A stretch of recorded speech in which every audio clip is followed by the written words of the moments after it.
कहते हैं दिल्ली दिल बरों की है, दिल जलों की है। कहते तो ये भी हैं कि दिल्ली दिल फरेबों की भी है। और लकी यानी कि लक्ष्मण लाल अग्रवाल में ये सारे गुण मौजूद थे। लोग उसकी शक्ल को देखकर ही कह देते थे, अबे दिल्ली से हो क्या? लकी वैसे दिखने में स्मार्ट और अट्रैक्टिव था, पर जेब से खस्ता हालत होने की वजह से रहता बेहद सिंपल तरीके से था। शर्ट का रंग उड़ा हुआ और पैंट से पैबंद जुड़ा हुआ। कहने को तो उसकी उम्र के लड़के दिल्ली की सड़कों पर रात को मोटर बाइक दौड़ाते थे, लेकिन लकी उर्फ लक्ष्मण लाल अग्रवाल सिर्फ कमरे से कॉलेज में पढ़ाई और गर्लफ्रेंड डिंपल के साथ थोड़ा वक्त बिताना, फिर कॉलेज से दुकान, दुकान से जब होम डिलीवरी आए तो वहां, और फिर घर चला जाता था। हाँ, कभी कभी जब वो किसी लड़के को खाली सड़क पर मोटर बाइक दंदनाते हुए देखता तो कहता, एक दिन अपना टाइम भी आएगा जब मैं चश्मा लगाकर बैठूंगा और पीछे डिंपल को बैठाऊंगा। देखना, जब वो मेरी कमर में अपना हाथ कसेगी और मैं तेजी से मोटरसाइकिल को इंडिया गेट के आसपास दौड़ाऊंगा, तो सारे दिल्ली का दिल हम दोनों को देखकर जलेगा। दुकान में रखा हुआ बर्नॉल भी काम नहीं आएगा। लकी ने कहा और अपने हाथ में बर्नॉल की क्रीम को दबा दिया। जैसे ही उसने क्रीम को दबाया, उसका क्रीम बाहर आ गई। अबे गधे, क्या कर रहा है? वो कोई स्पंज की गेंद है क्या जो उसे दबा रहा है? दुकान के मालिक ने उससे फटकारते हुए कहा और उसके सर पर एक चपत लगा दी। Sorry sir. लकी ने अपना सिर बचाते हुए कहा। वो खरौल बाग में स्थित एक छोटी सी मेडिकल स्टोर पर काम करता था। उसकी दुकान का नाम था चमन मेडिकल स्टोर और उसके ओनर का नाम था चमन लाल। लकी पिछले 5 साल से इन्हीं की दुकान पर काम कर रहा था। यहाँ इस छोटी सी शॉप पर काम करना उसकी मजबूरी थी। लाइफ में कंगाली की वजह से उसे कॉलेज में पढ़ाई पूरी करने के लिए पार्ट टाइम जॉब करना था। उसने कई अच्छी जगह अच्छी तनख्वाह की नौकरी ढूंढी पर नहीं मिली और वो इस मेडिकल स्टोर पर ही अटक गया। गधे, अब इसके पैसे क्या तेरा बाप भरेगा? कटेगा। इसका पैसा भी तेरी तनख्वाह से कटेगा और एमआरपी से डबल रेट में कटेगा। चमन ने अपने दांतों को किचमिचाते हुए कहा। गुस्से की वजह से उसकी नाक फूल गई थी और लकी की सांसें। उसने घबराते हुए ओनर से पूछा, एमआरपी से डबल क्यों सर जी? ताकि अगली बार से ऐसी कोई हरकत करने से पहले तू डबल बार सोचे। चमन ने कहा और उसके हाथ से ट्यूब छीन ली। उसका जी तो चाह रहा था कि वो लकी की खोपड़ी पर एक और बार अपना हाथ साफ कर ले, लेकिन उससे पहले ही दुकान का फोन बजने लगा। फोन की घंटी बजते ही लकी को वहां से निकलने का मौका मिल गया और वो भागते हुए फोन उठाने के लिए चला गया। हेलो जी, करोल बाग के बेस्ट मेडिकल चमन मेडिकल स्टोर से बोल रहा हूं, बताइए क्या काम था? ये लकी की पेटेंट लाइन थी। चाहे कहीं से भी फोन आए, लेकिन उसे फोन पर बस यही बोलना था। जैसे ही इधर लकी ने अपनी बात कही, उधर से जवाब आया, मैं ब्लूमिंग नाइट होटल के कमरा नंबर 303 से बात कर रहा हूँ। एक छोटा सा ऑर्डर है, नोट करो और जल्दी से होटल पर डिलीवर करवा दो। वो एक लड़के की आवाज थी। उसकी आवाज में काफी भारीपन और एक अजीब सी जल्दबाजी थी। जैसे ही लकी ने वो आवाज सुनी, पता नहीं क्यों उसे वो आवाज जानी पहचानी सी लगी। जी सर, बताइए आपका क्या ऑर्डर है? हाँ तो लिखो, हार्ट प्ले के 2 पैकेट और 1 पैकेट टिश्यू। लकी, जो कि अपना पेन लेकर खड़ा था, हार्ट प्ले का नाम सुनते ही झिझक गया। असल में हार्ट प्ले नाम का एक कंडोम आता था और इसलिए उसका नाम सुनते ही लकी शर्मा गया था। इतने साल से भी मेडिकल की स्टोर पर काम करने के बाद उसे इन चीजों का नाम सुनने में शर्म आती थी। हेलो भाई, लिखा कि नहीं लिखा? उस आदमी ने फिर से लकी से पूछा। जी सर, लिख लिया सर, लिख लिया। लकी ने खिसिया कर हंसते हुए कहा। लिख लिया तो फिर लेकर निकल, उस लड़के ने कहा। उसकी आवाज सुनकर ना जाने ऐसा क्यों लग रहा था कि वो बहुत बड़ा आदमी था। जी सर, मैं सर, लेकिन सर बाहर तो बारिश हो रही है, लकी ने कहा। उसने देखा कि बाहर बहुत तेज बारिश हो रही थी। उनकी दुकान के सामने पानी भर गया था और तेज हवाओं की वजह से चमन मेडिकल स्टोर का बोर्ड भी गिर गया था। लकी को लग रहा था कि वो इतनी तेज बारिश में अभी एकदम से तो नहीं निकल पाएगा, तो उसने उस लड़के को समझाते हुए कहा, सर मैं ऑर्डर तो ले आऊंगा पर थोड़ा टाइम लग जाएगा, बारिश थोड़ी थम जाए आप। इससे पहले कि वो कुछ आगे बोल पाता, फोन पर लड़का बोल पड़ा। तुम्हारे मालिक को पता है कि तुम मल्होत्रा जी के लड़के को मना कर रहे हो? हाँ पता है, बारिश हो रही है, इसलिए सारा सामान अच्छे से थैली में पैक करके लाना और लेट नहीं होना चाहिए, समझे? उस लड़के ने कहा और इससे पहले कि लकी आगे कुछ कह पाता, उसने फोन काट दिया। उधर से लकी के दुकान का ओनर उसे घूर कर देखा जा रहा था। लकी के हाथ में पेन और पेपर देखकर ही वो समझ गया था कि उसके पास कोई ऑर्डर आया था। आज वैसे भी इतनी बरसात होने की वजह से सुबह से इक्का दुक्का ग्राहक ही दुकान पर आए थे। ऐसे में उसकी दुकान का मालिक एक भी ऑर्डर को छोड़ना नहीं चाहता था। वो लकी को देख रहा था और लकी बारिश की ओर देख रहा था। बारिश का बहाना नहीं चलेगा, जाना पड़ेगा, चमन लाल ने कहा। मैं बहाना नहीं कर रहा सर, थोड़ी बारिश धीमी हो जाए तो मैं चला जाऊंगा। अभी आप खुद ही देखिए कितनी तेज बारिश है। वो पता नहीं कोई मिस्टर मल्होत्रा का कोई बेटा कुछ ज्यादा ही जल्दी में था। मैं साइकिल से तो पहुंच नहीं पाऊंगा इतनी जल्दी। लकी ने उनकी ओर देखते हुए कहा। क्या कहा? मिस्टर मल्होत्रा जी का बेटा? तू मेरी दुकान बंद करवाएगा क्या? अभी क्या भी निकल उनका ऑर्डर लेके, वो हमारे बहुत पुराने कस्टमर है, चमन ने कहा। पर लकी ने कहा ही था कि चमन बोला।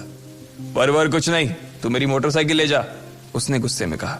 अरे सर जी, 200 के ऑर्डर में मुश्किल से 40 रुपए बचेंगे, इससे 3 गुने का तो पेट्रोल ही लग जाएगा, और अगर गाड़ी रास्ते में बंद हो गई तो अलग से खर्चा, लकी ने समझाते हुए कहा। वो जानता था कि उसका मालिक इन सब बातों पर ध्यान नहीं देने वाला। चमन लाल बोला। कोई बात नहीं, तू जा, चाहे जो हो जाए ग्राहक नाराज नहीं होना चाहिए, और वैसे भी वो मल्होत्रा जी का बेटा है। चमन लाल ने मोटरसाइकिल की चाबी लकी की ओर उछालते हुए कहा। लकी ने चाबी ली। उसे देखकर उसके अंदर मिक्स फीलिंग आ गई। एक तो वो बहुत खुश हुआ कि बड़े दिनों बाद बाइक चलाने को मिलेगी, पर वहीं दूसरी तरफ दुखी इसलिए हुआ कि बाइक मिली भी तो ऐसी तेज बारिश में, अगर खराब हो गई तो इसकी चपत भी उसके सिर पर ही पड़ेगी। वो मुंह लटकाकर रेनकोट और हेलमेट पहनते हुए वहां से निकल गया। बाहर आकर बाइक को देखा तो लकी ने मन में सोचा, चलो ठीक है, जो होगा देखा जाएगा, कम से कम बाइक तो चलाने को मिल रही है।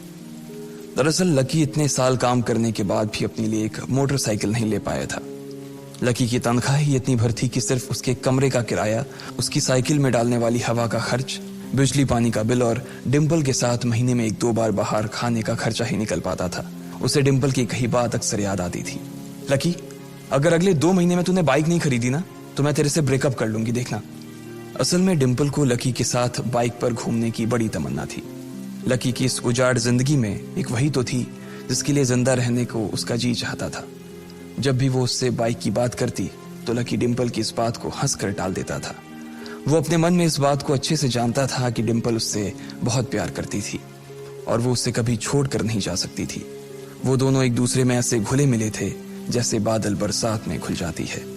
लकी को डिम्पल बहुत पसंद थी और वो उसके लिए दुनिया जहां की खुशियां खरीद कर ला देना चाहता था। वो चाहता था कि एक दिन वो डिम्पल को प्लेन में बैठाए, लेकिन उसके ये सब ख्वाब इस कम तनख्वाह की नौकरी की वजह से कभी पूरे नहीं होने वाले थे। पर आज उसके पास एक मौका था। वो डिम्पल को अपने साथ इस बारिश में राजपथ घुमाना चाहता था। वो उसे दिल्ली दिखाना चाहता था। चमन लाल को देने के लिए उसने पहले से ही बहाना सोच रखा था। बस जल्दी से वो ये डिलीवरी देकर सीधे डिम्पल के पास ही जाने वाला था।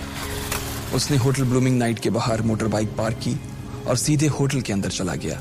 लकी ने रिसेप्शन पर पहुंचकर नमस्ते करते हुए रिसेप्शनिस्ट को बोला, जी मैं चमन मेडिकल स्टोर से आया हूं, रूम नंबर 303 का ऑर्डर था सर। रिसेप्शन पर खड़ा आदमी उसके हाथ में काली थैली को देखकर समझ गया था कि उसमें क्या था और वो मंद ही मंद मुस्कुराते हुए बोला, 3rd फ्लोर पर है, लिफ्ट से चले जाओ, रेनकोट यहीं उतार देना। जैसा उस आदमी ने कहा लकी ने ठीक वैसा ही किया और लिफ्ट में चढ़ने के कुछ ही देर बाद वो 3रे माले पर पहुंच गया था। वो रूम नंबर 303 के बाहर पहुंचा और उसने डोरबेल बजाई। जैसे ही दरवाजा खुला लकी ने थैली आगे बढ़ाते हुए कहा, नमस्ते, मैं चमन मेडिकल स्टोर से लकी, ये आपका। इससे पहले कि लकी आगे कुछ कह पाता उसकी आंखें फटी की फटी रह गई थी। उसने अपने सामने जो देखा उसके बाद उसे ऐसा लगा कि बंद छत के नीचे भी उसके ऊपर आसमान से आकर एक जोरदार बिजली गिर गई थी। उसके सामने एक लड़की खड़ी थी। वो लड़की और कोई नहीं बल्कि उसकी गर्लफ्रेंड डिम्पल ही थी। उसने एक पर्पल कलर का नाइट गाउन पहन रखा था। उसके काले घने बाल गीले थे और उसने उन्हें अपने कंधे पर फैला रखा था। उसकी खुशबू से ही ये चीज साफ पता चल रही थी कि वो अभी अभी नहा कर आई थी। डिम्पल, तुम यहाँ क्या कर रही हो? लकी को अपनी आंखों पर विश्वास ही नहीं हो रहा था। उसने 2 बार अपनी पलकें झपका कर देखा, लेकिन दोनों बार ही उसे अपने सामने डिम्पल ही नजर आई। तुम यहाँ क्या मेरा पीछा करते हुए आए हो लकी? डिम्पल ने उल्टा उसी के ऊपर पलटवार करते हुए कहा। लकी को देखकर उसके दिल की धड़कन भी तेज हो गई थी। उसे उम्मीद नहीं थी कि लकी यहाँ आ जाएगा। उसने ना तो सुबह से उसे फोन किया था और ना ही उसके मैसेज का कोई जवाब दिया था। वो अपने मन में सोचकर बैठी थी कि वो अगले दिन खुद ही उससे मिलकर बोल देगी कि उसकी तबीयत खराब थी। डिम्पल बेबी, क्या हो गया? किससे बात कर रही हो? अचानक से एक गबरू जवान सा लड़का दरवाजे के पास आकर खड़ा हो गया था। उसने बनियान पहन रखी थी। लकी उसे पहचान गया था। साले राहुल के बच्चे, तेरी हिम्मत कैसे हुई मेरी डिम्पल को हाथ लगाने की? लकी ने जैसे ही राहुल को देखा उसके तन बदन में मानो आग सी लग गई थी। वो उसे इस वक्त इतना बुरा मारना चाहता था, इतना बुरा पीटना चाहता था, जिसकी कोई हद सीमा नहीं थी। लकी जिस कॉलेज में पढ़ता था, राहुल और डिंपल भी उसी में पढ़ते थे, और वो कॉलेज राहुल के फादर का ही था। डिंपल ने राहुल के पिता की एक कंपनी में जॉब पकड़ ली थी और राहुल उस पर बहुत लाइन मारता था। लकी ने 1-2 बार डिंपल को उससे दूर रहने के लिए भी कहा, लेकिन डिंपल ने उसे ये कहकर टाल दिया था कि वो सिर्फ अच्छे दोस्त थे। आज भी इससे पहले कि वो आगे बढ़ता, डिंपल उन दोनों के बीच आ गई।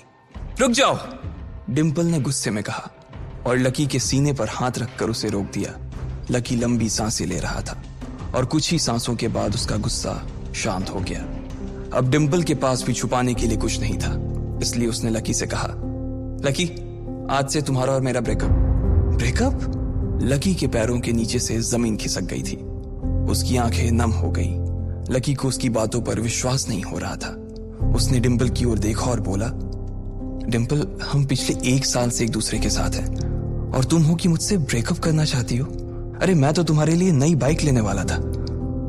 चल रहने दे, आज ही याद आई है तुझे बाइक की। अरे तेरे पास मुझे बाहर घुमाने के लिए, खिलाने पिलाने के लिए पैसे तो है नहीं। तू कहां से लेगा बाइक? और अगर ले भी लेगा तो उसमें पेट्रोल कहां से डलवाएगा?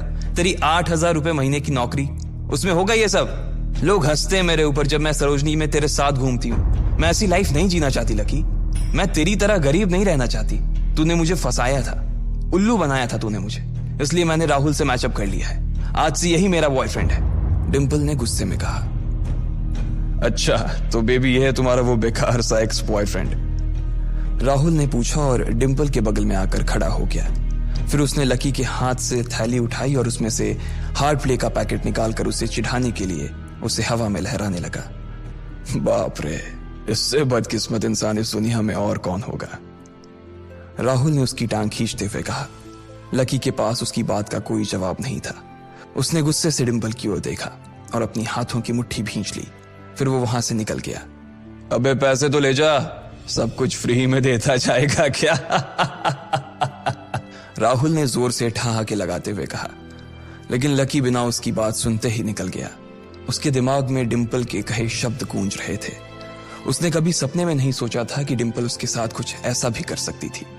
जिस इंसान के लिए वो इतना कुछ करना चाह रहा था, उसे उसकी कोई कदर ही नहीं थी। लकी इतना हताश हो गया था कि बुरी तरह से रोने लगा। इस बार वो लिफ्ट से नहीं बल्कि सीढ़ियों से नीचे उतरा और एक सीढ़ी उतरने के साथ उसके आंसू आंखों से छलकते जा रहे थे। जब उसकी आवाज सुनकर कुछ लोग अपने कमरे से बाहर आए तो लकी ने तुरंत अपने आंसू पोंछे और तेजी से वहां से भाग गया। उसे जिंदगी में पहली बार प्यार हुआ था और पैसों की कमी की वजह से ना सिर्फ उसका प्यार बल्कि उसकी पूरी जिंदगी बर्बाद हो गई थी। लकी जैसे ही बाहर आया तो उसने देखा कि बाहर अंधेरा हो गया था। आसमान में तेज बिजली कड़की और बारिश जो थमी थी एकाएक फिर से झमाझम बरसने लगी। ये देख लकी के थमे हुए आंसू एक बार फिर से छलक गए। उसका दिल बुरी तरह से टूट चुका था, लेकिन उसे इस बात की खुशी भी हो रही थी। आखिर आज उसे डिंपल का असली चेहरा नजर आ गया था। वो तो उसके साथ घर बसाने की सोच रहा था, लेकिन अच्छा हुआ कि उसने पहले ही उसका घर बर्बाद होने से बचा लिया। लकी को दुख तो बहुत हो रहा था, पर उसे यह भी लग रहा था कि उसे आगे चलकर यही दुख उसे खुशी देने वाला था। लेकिन एक चीज थी जो लकी को परेशान कर रही थी, वो थी उसकी माली हालत। उसकी जेब इतनी तंग थी कि उसे फटी हुई जेब की पैंट पहनकर घूमना पड़ता था। कभी कभी तो लकी सिर्फ रोटी खाकर दिन काट लेता था। वो कब से कोशिश कर रहा था कि कोई अच्छा काम पकड़ सके, लेकिन उसे कोई काम देने को राजी नहीं था। उसने टूटे हुए दिल को दिलासा देते हुए मन में सोचा कि डिंपल पर खर्च होने वाले पैसे बच जाने से शायद उसके हालत सुधर जाएंगे, पर फिर भी वो रातों रात रईस नहीं हो जाने वाला था। उसने ऊपर आसमान की ओर देखा और जोर से चिल्लाया, अगर इतना ही अनलकी बनाना था तो फिर नाम लकी क्यों रखा भगवान? वो जितनी जोर से चिल्ला सकता था उतनी जोर से चिल्लाया। उसकी आवाज से आसपास खड़े लोग एक बार तो डर गए थे। लकी ऊपर ही देख रहा था और उसके आंसू बारिश के पानी के साथ मिल गए थे। जैसे ही वो फूट कर रोने को था, तभी उसके फोन पर एक मैसेज आया। जैसे ही लकी ने अपना फोन निकालकर उस मैसेज को पढ़ना शुरू किया, उसकी तो आंखें ही चमक गई। अचानक उसके आंसू हंसी में बदल गए और वो जोर जोर से वहीं सड़क पर नाचने लगा। उस मैसेज में लिखा था, परिवार की रिसर्च और परिवार के निर्णय के हिसाब से अग्रवाल परिवार का वारिस लक्ष्मण लाल अग्रवाल उर्फ लकी ने गरीबी अभ्यास की परीक्षा को पास कर लिया है और आज से ही वो उस जमीन और उस जायदाद का मालिक हो जाएगा जो परिवार ने उसके नाम कर रखी थी। ये एक ऐसा मैसेज था आखिर कौन था लकी? क्या थी उसकी असलियत? और वो कैसे रातों रात ही अनलकी से लकी हो गया था?